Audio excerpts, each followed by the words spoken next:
আল্লাহর রাসূল সাল্লাল্লাহু আলাইহি ওয়াসাল্লাম আমাদেরকে বহু জায়গায় কবরকে স্মরণ করিয়ে দিয়েছেন, বহু জায়গায় কবরের কথা বলেছেন।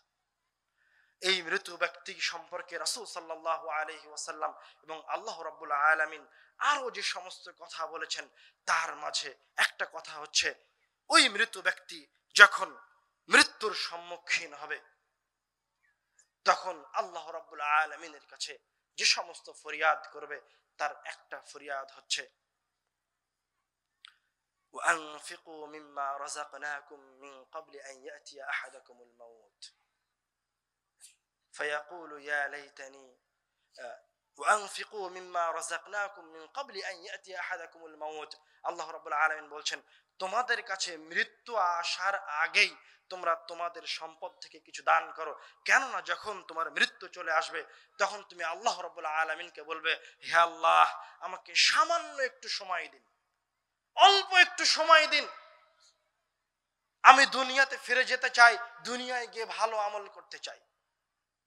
আরেকটা আয়াতে আল্লাহ রাব্বুল আলামিন বলছেন যে তুমি জোরে জোরে চিৎকার করে বলবে যখন তোমাকে আযাব দেওয়া হবে, যখন তোমাকে জাহান্নামে রাখা হবে, যখন তোমাকে কবরের শাস্তি প্রদান করা হবে, তখন তুমি জোরে জোরে চিৎকার করে রব্বুল আলামিনকে বলবে, হে আল্লাহ, আমি দুনিয়াতে থাকতে যে কাজগুলি করতাম ওইগুলি আর কোনোদিন করব না, আপনি আমাকে দুনিয়ায় ফিরিয়ে দিন, আমি ভালো কাজ করব। কিন্তু তখন আর আপনাকে দুনিয়ায় ফিরিয়ে দেওয়া হবে না। তখন আল্লাহ রাব্বুল আলামিন বলবে, তোমার কি মনে পড়ে না যে আমার পক্ষ থেকে তোমার নিকটে সতর্ককারী এসেছিল, কিন্তু তুমি সতর্ক হওনি। আমার পক্ষ থেকে তোমার কাছে দায়ী এসেছিল, রাসূল এসেছিল, যারা তোমাদেরকে পরকালের ভয় দেখিয়েছে, কিন্তু তুমি তখন ভয় পাও না। মৃত্যু কি? মৃত্যু হচ্ছে আপনি পরীক্ষার হলে বসেছেন, আপনাকে খাতা দেওয়া হয়েছে, নির্দিষ্ট একটা সময় শেষ হয়ে গেছে, খাতা নিয়ে নেওয়া হয়েছে। আমাদের দুনিয়াবী জীবনটা হচ্ছে ঠিক ওই পরীক্ষার হলে খাতা দেওয়ার মতো। রাসূল সাল্লাল্লাহু আলাইহি ওয়াসাল্লাম বলছেন যে আমাদের কিয়ামতের দিবসের সময়সীমা হচ্ছে 500 বছর। কিয়ামতের একটা দিনের সময়সীমা হচ্ছে 500 বছর, আর আমাদের দুনিয়ার জীবনের মেয়াদ হচ্ছে 60 থেকে 100 বছর। আপনি যদি 60 বছর অথবা 100 বছরকে হিসাব করেন, তাহলে ওই 500 বছরের তুলনায় আমাদের এই ইহকালের জীবন সর্বোচ্চ 4 থেকে 5 ঘন্টা সময়ের সমান। আমরা আমাদের এই 4 থেকে 5 ঘন্টা সময়ের জন্য কি না করছি, কত কি করছি। কিয়ামতের দিন আপনি এই সময়কে উপলব্ধি করতে পারবেন, এখন উপলব্ধি করতে পারবেন না। আমাদের মাঝে থেকে আজ যারা কবরে চলে গেছে, যারা এখন কবরে অবস্থান করছে, তাদের মাঝে এরকম হাজার হাজার মুসলমান আছে, পাপিষ্ঠ আছে, যে আল্লাহ রাব্বুল আলামিনের কাছে ফরিয়াদ করছে, হে আল্লাহ, আমাকে 1 মিনিটের জন্য দুনিয়াতে ফিরে যেতে দেন, আমি আমার সম্পদ থেকে দান খয়রাত করে, অথবা আমি কোনো ভালো কাজ করে, অথবা আমি কোনো মানুষের উপকার করে জান্নাতে যাওয়ার রাস্তাটাকে প্রশস্ত করি। একজন ব্যক্তি কবরে এই ফরিয়াদ করছে আপনার মতোই, আর আপনি এই দুনিয়াবী জীবনে বসে থেকে শত শত মিনিট অপচয় করছেন।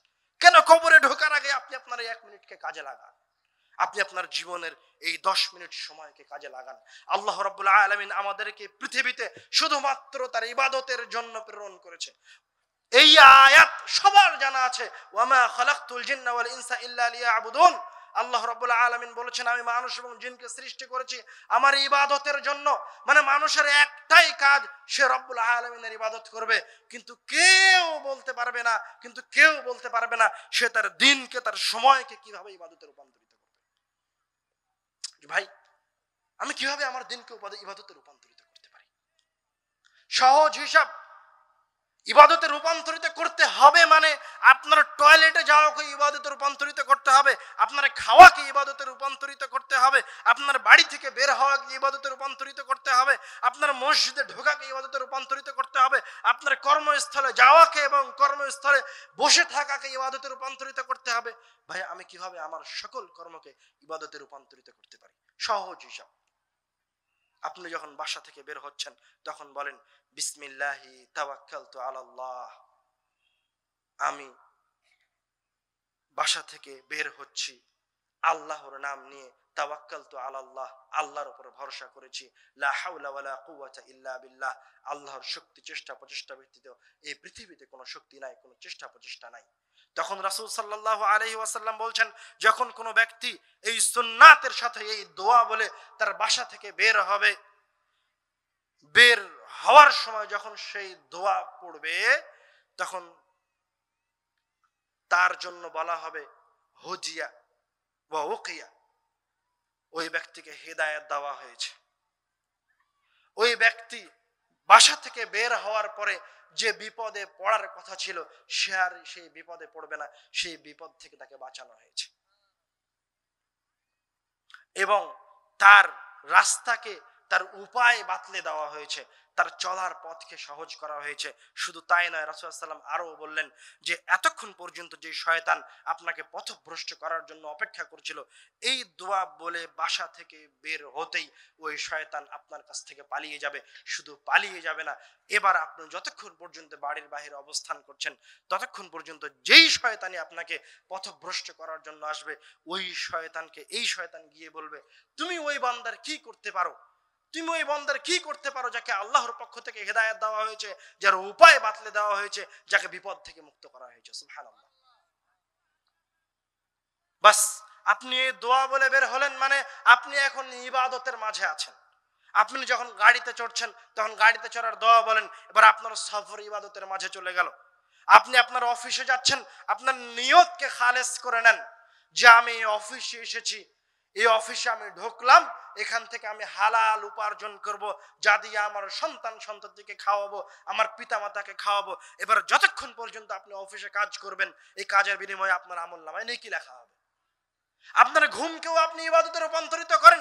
ঘুমানোর সময় বলেন, আল্লাহুম্মা বিইসমিকা আমুতু ওয়া আহইয়া, হে আল্লাহ, আমি আপনার নামে মৃত্যুবরণ করছি এবং আপনার নামে জীবিত হব। এবং মনে মনে এই কল্পনা করে ঘুমান যে ইনশাআল্লাহ আমি ফজরের সময় উঠে ফজরের সালাত আদায় করব।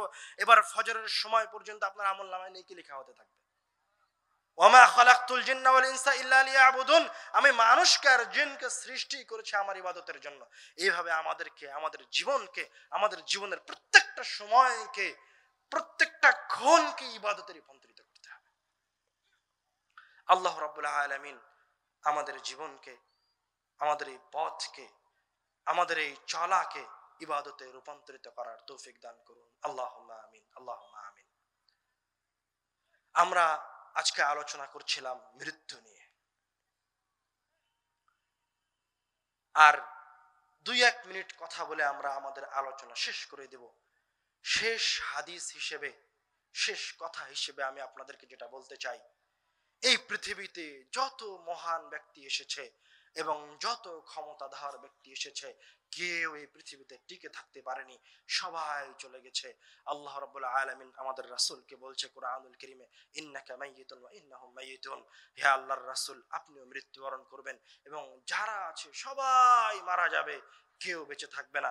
পৃথিবীর সর্বশ্রেষ্ঠ মানুষ, সর্বশ্রেষ্ঠ মানুষ, শুধু সর্বশ্রেষ্ঠ মানুষ নয়, তিনি রব্বুল আলামিনের কাছে এত প্রিয় বান্দা, এত প্রিয় মানুষ যে রব্বুল আলামিন তাকে বিশেষভাবে 7 আসমানে নিয়ে গিয়ে তার সাথে কথা বলেছেন। তার নাম হচ্ছে মুহাম্মদ সাল্লাল্লাহু আলাইহি ওয়াসাল্লাম। মুহাম্মদ সাল্লাল্লাহু আলাইহি ওয়াসাল্লাম মৃত্যুর কাছে কতটা অপারগ দেখেন। মুহাম্মদ সাল্লাল্লাহু আলাইহি ওয়াসাল্লামের কাছে তার মেয়ের, তার নাতির মৃত্যুর, অসুস্থতার সংবাদ আসলো যে আপনার নাতি মুমূর্ষ অবস্থায় আছে, আপনাকে আপনার কন্যা ডাকছে। তখন রাসূল সাল্লাল্লাহু আলাইহি ওয়াসাল্লাম এবং তার সাথে আরো 2 জন সাহাবী ছিল, সাআদ এবং আরো একজন, সাআদ এবং মুআজ। রাসূল সাল্লাম তার 2 সঙ্গীকে নিয়ে তার মেয়ের বাড়িতে চলে গেলেন। রাসূল সাল্লামের কোলে ওই সন্তানকে দেওয়া হলো। সন্তানটা মারা যাচ্ছে, মৃত্যুর কষ্ট পাচ্ছে।